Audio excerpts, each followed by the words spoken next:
Bismillahirrahmanirrahim. Assalamualaikum warahmatullahi wabarakatuh. Salam sehat. Ketemu lagi dengan saya Mahfud. Pada kesempatan kali ini saya akan memberikan materi tentang hubungan antara sistem organ. Pada pertemuan sebelumnya kita sudah membahas tentang sistem organ, ya, secara umum ya, sistem organ secara umum yaitu sistem integumentum, sistem pencernaan, sistem saraf dan seterusnya. Nah, pada video kali ini saya akan mendiskusikan atau memaparkan tentang bagaimanakah hubungan antara sistem organ. Pada gambar di samping, ya mungkin sudah bisa lihat gambar di samping ya. Di gambar di samping ini sudah menunjukkan secara grafis ya, bukan gambar yang sesungguhnya, tapi secara grafis. Di sini ada sistem pencernaan, yang paling luar ada sistem integumentum ya. Sistem integumentum itu kan merupakan sistem organ yang langsung berhubungan dengan lingkungan luar. Kemudian di dalamnya ada sistem pencernaan, kemudian ada sistem peredaran darah, kemudian ada sistem respirasi, dan di sini ada sistem ekskresi. Nah, bagaimanakah hubungan antara sistem organ tersebut? Nah, kita akan bahas satu persatu. Jadi di sini sistem integumentum yang menutupi melindungi tubuh dari lingkungan eksternalnya. Jadi ini ya. Jadi yang menghubungkan antara lingkungan eksternal dan lingkungan internal tubuh adalah sistem integumentum. Nah, seperti pada kesempatan minggu lalu, pada video sebelumnya sudah dijelaskan, sistem integumentum itu berbicara tentang kulit dan derivat-derivatnya, yaitu ada rambut dan kuku. Kemudian di sini ada sistem pencernaan dan sistem pernafasan, yaitu merupakan sistem organ yang langsung berhubungan langsung dengan lingkungan eksternal.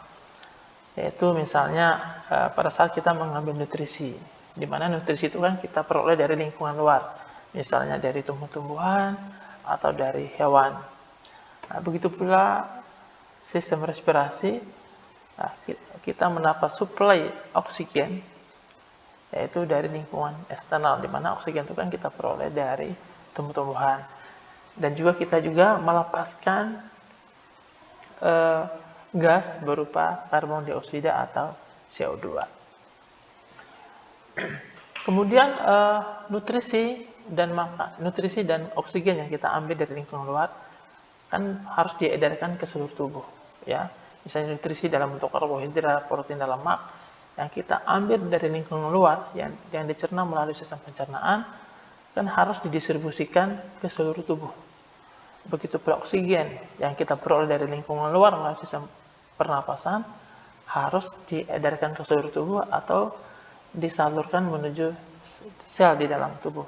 Otomatis kita membutuhkan namanya sistem organ khusus yang berkaitan dengan sistem peredaran, yaitu apa? Yaitu sistem peredaran darah. Di mana sistem peredaran darah itu kan ada jantung, ada pembuluh darah, dan ada sel-sel darah. Begitu pula halnya dengan limbah-limbah metabolik ya, yang dikeluarkan melalui sistem urinasi dan sistem pernapasan. Jadi hasil sistem metabolisme di dalam tubuh tadi, yaitu misalnya kita katabolisme, salah satunya dihasilkan dalam hasil metabolisme itu kan ada CO2. Nah, CO2 itu kan merupakan hasil dari respirasi sel di dalam sel, yaitu di tepatnya di mitokondria, kemudian dikeluarkan oleh sel menuju sistem peredaran darah, dibawa ke jantung, kemudian dari jantung akan dikeluarkan melalui sistem pernapasan ya, yaitu misalnya melalui hidung. Begitu pula dengan sistem urinaria ya, hasil metabolisme di dalam tubuh harus dibuang, yaitu melalui ginjal. Nah, nanti di ginjal itu kan ada proses filtrasi, reabsorpsi dan augmentasi.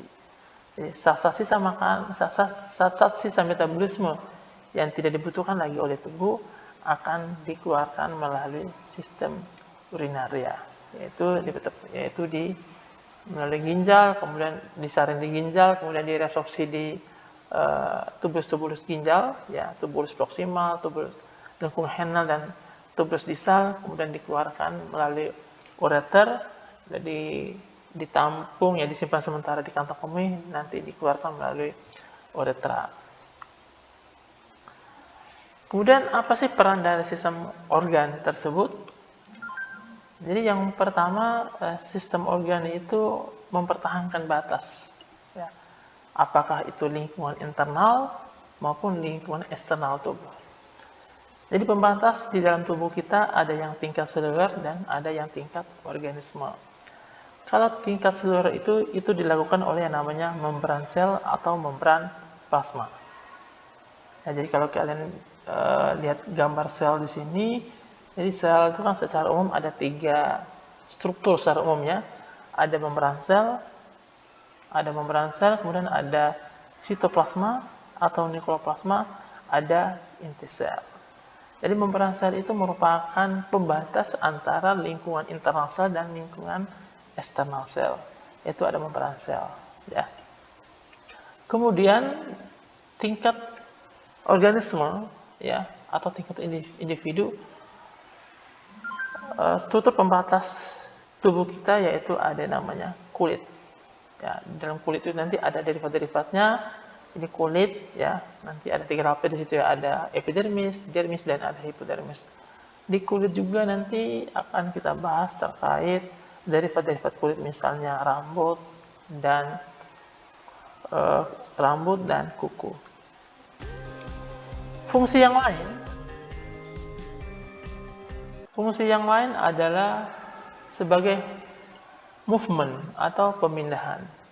Ya, fungsi organ tubuh adalah sebagai pemindahan, yaitu melakukan pergerakan atau lokomosi. Misalnya, atau gaya dorong peristaltik dan gaya kontraktilitas. Pemindahan ini nanti kita akan berbicara nanti di pokok bahasan tentang sistem gerak. Ya, di situ ada sistem muskulus atau sistem otot dan sistem rangka, ya. Fungsi yang berikut, di mana sistem organ tadi juga mampu melakukan responsif. Jadi responsif di sini kemampuan untuk merasakan perubahan di dalam lingkungan dan menanggapi mereka. Ya, nanti responsif di sini nanti kita akan lebih jauh membahasnya terkait hemostasis. Ya, bagaimana tubuh kita mampu menyesuaikan, beradaptasi dengan kondisi lingkungan yang berubah-ubah. Akan tetapi kondisi tubuh kita itu tidak berubah mengikuti perubahan kondisi lingkungan. Nah, kenapa? Karena tubuh kita mampu melakukan responsif terhadap perubahan-perubahan iklim maupun perubahan lingkungan. Fungsi yang keempat, sistem organ yang berkaitan dengan pencernaan. Jadi pencernaan terhadap sistem pencernaan merupakan salah satu sistem organ yang berfungsi melakukan pemecahan bahan makanan dengan dicerna. Ya, bahan-bahan makanan yang kita butuhkan oleh tubuh akan dicerna agar karena makanan-makanan yang kita makan itu kan merupakan molekul-molekul besar, ya, agar dapat mudah diserap oleh sel, agar mudah diserap oleh pembuluh darah menuju sel, maka makanan itu harus dicerna menjadi molekul-molekul yang lebih kecil. Ya, itulah nanti untuk perang lebih detailnya nanti kita akan bahas lebih dalam lagi di pokok bahasan sistem pencernaan.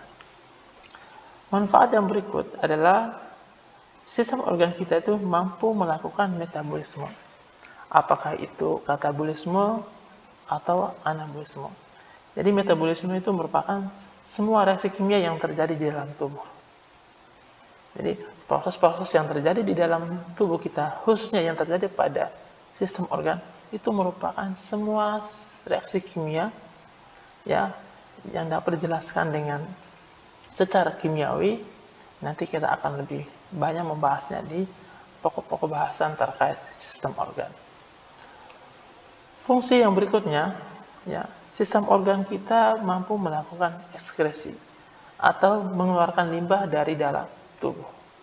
Ya, jadi sistem ekskresi itu tidak hanya membahas tentang ginjal yang berkaitan nanti dengan sistem urinaria, tetapi sistem ekskresi juga itu bisa mengeluarkan limbah-limbah, misalnya karbon dioksida, kemudian juga bisa mengeluarkan feses, ya, dan juga urin. Nah, nanti untuk urin nanti kita akan bahas spesifik di pokok bahasan tentang sistem urinaria. Fungsi yang lain adalah reproduksi. Dari sistem reproduksi itu tidak hanya kita pelajari nanti di tingkat organisme, juga nanti reproduksi itu dilakukan oleh tubuh hingga ke tingkat seluler.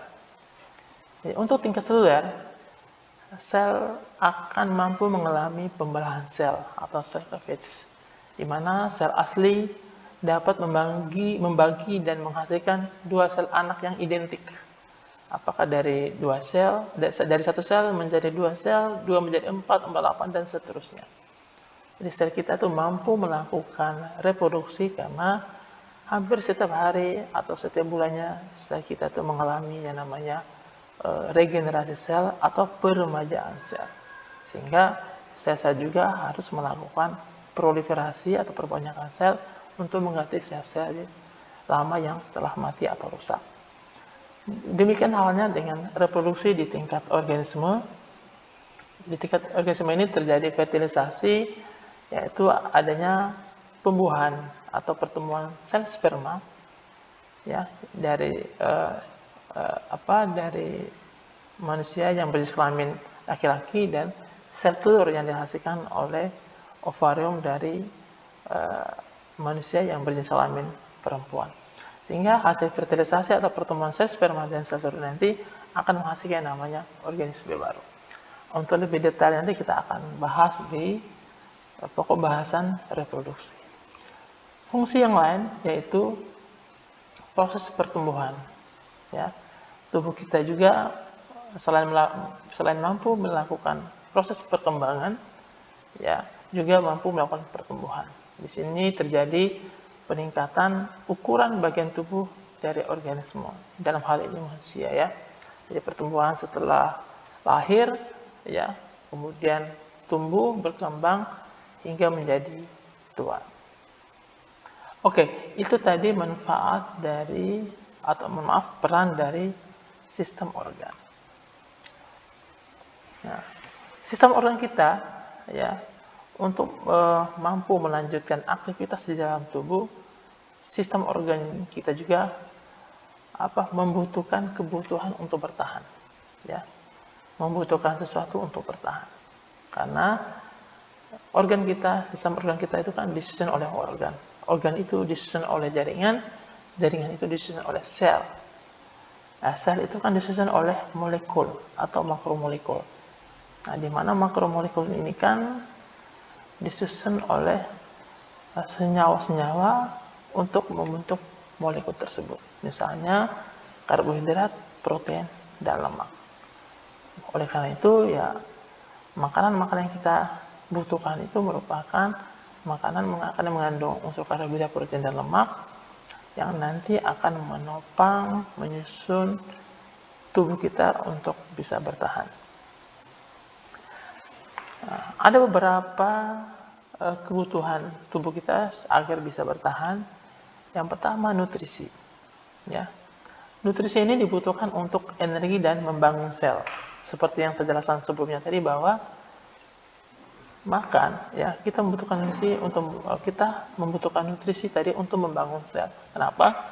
Karena sel kita itu disusun oleh molekul, yaitu molekul karbohidrat, protein, dan lemak.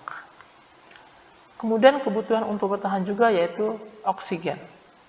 Ya, oksigen itu kan dihasilkan oleh makhluk hidup lain, yaitu tumbuhan, kelompok tumbuh-tumbuhan melalui proses fotosintesis.